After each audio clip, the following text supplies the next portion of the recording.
Holy Thursday, also known as Maundy Thursday, from the Latin phrase mandatum novum, the new commandment associated with the Gospel of John, chapter 13, verse 34, is the night we remember and celebrate the final supper Jesus shared with his disciples in the context of Passover. In this video, two actions predominate: foot washing and the Eucharist. A third element, not shown here, is the stripping of the sanctuary, which symbolizes Jesus' humiliation at the hands of the Roman soldiers. The foot washing tradition also comes from John chapter 13. In it, Jesus teaches us humility and reinforces for us the need to serve and to not be served. The Eucharist, shared on this night, is not the last meal Jesus shares with his disciples, but it is the last one he shares with them before his betrayal, arrest, trial, and death.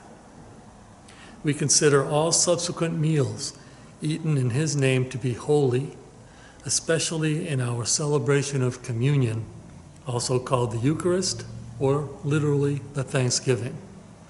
This meal, then, is a gift of reconciliation and forgiveness. Join me now as we celebrate Maundy Thursday.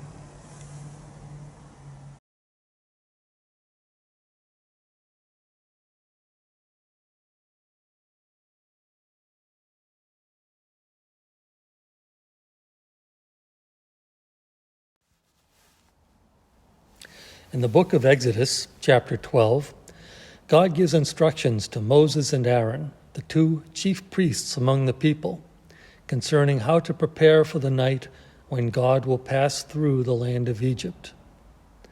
The reference to this month refers to Nisan, the beginning of months, that corresponds to March and April in our calendar. Verses 1 and 2 and 14 are read in each year of the 3-year lectionary cycle. Hear now Exodus chapter 12, verses 1 and 2 and 14. The Lord said to Moses and Aaron in the land of Egypt, "This month shall mark for you the beginning of months. It shall be the first month of the year for you.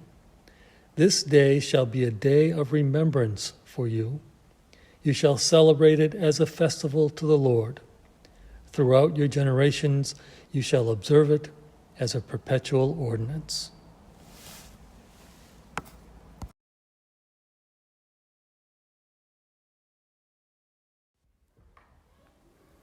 A reading from the Gospel according to Matthew chapter 26, verses 17 to 19. On the first day of unleavened bread, the disciples came to Jesus saying, "Where do you want us to go to make the preparations for you to eat the Passover?" He said, "Go into the city to a certain man and say to him, 'The teacher says, my time is near. I will keep the Passover at your house with my disciples.'" So the disciples did as Jesus had directed them, and they prepared the Passover meal.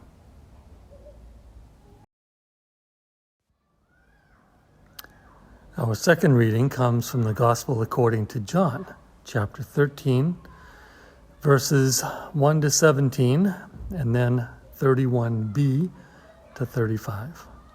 It goes like this. Now before the festival of the Passover, Jesus knew that his hour had come to depart from this world and go to the Father.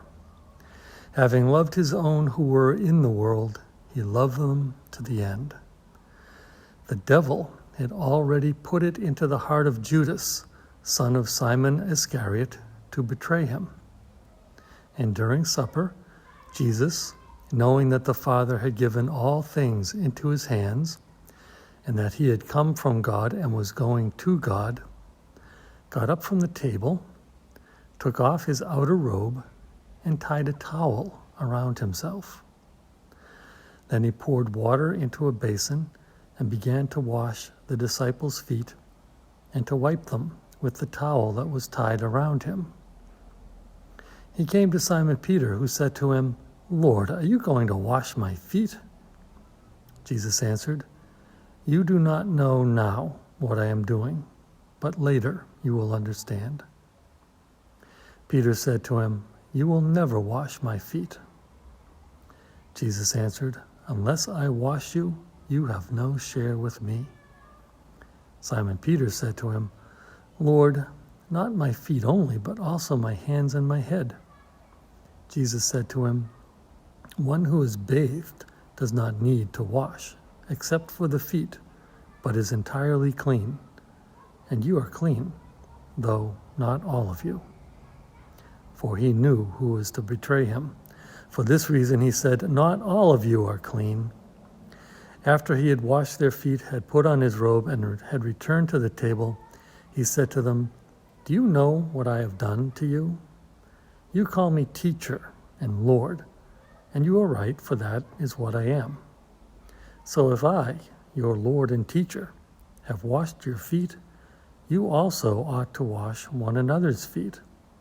For I have set you an example, that you also should do as I have done to you. Very truly I tell you, servants are not greater than their master, nor are messengers greater than the one who sent them. If you know these things, you are blessed if you do them." Jesus said, "Now the Son of God has been glorified, and God has been glorified in him. If God has been glorified in him, God will also glorify him in himself, and will glorify him at once. Little children, I am with you only a little longer. You will look for me, and as I said to the Jews, so now I say to you, where I am going, you cannot come. I give you a new commandment, that you love one another. Just as I have loved you, you also should love one another. By this everyone will know that you are my disciples, if you have love for one another."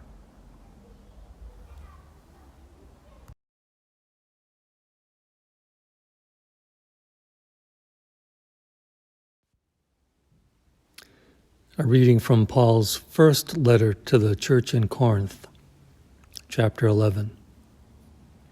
He wrote, "For I received from the Lord what I also handed on to you, that the Lord Jesus, on the night when he was betrayed, took a loaf of bread, and when he had given thanks, he broke it and said, 'This is my body that is for you. Do this in remembrance of me.' In the same way, he took the cup also after supper, saying, 'This cup is the new covenant in my blood. Do this as often as you drink it in remembrance of me. For as often as you eat this bread and drink the cup, you proclaim the Lord's death until he comes.'